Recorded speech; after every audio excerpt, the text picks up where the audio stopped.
เขาแมวอะไรเขานายกไปใส่บ้านนั้นว่านำรูปนายกนะท่านหรือวะนี่ท่านนี่เดี๋ยวไปงานแบ่งขับรถสีดำมาทำเป็นโกจอดอยู่ที่ฟันไมโคร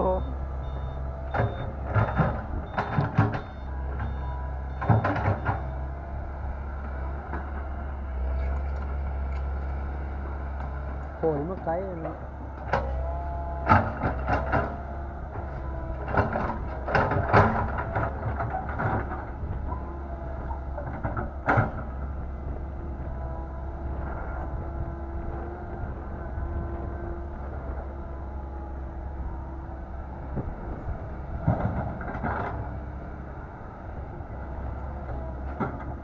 ดินงามแล้วเนาะดินหน้ามันนี่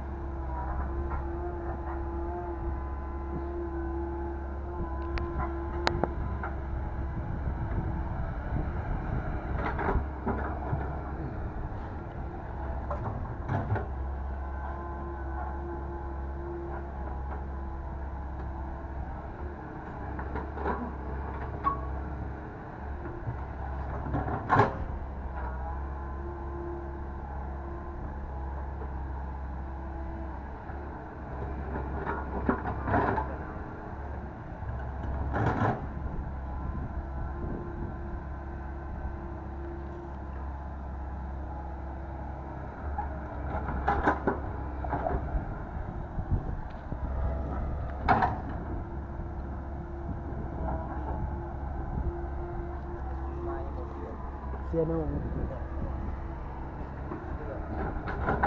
ธรรมดาคุดคุย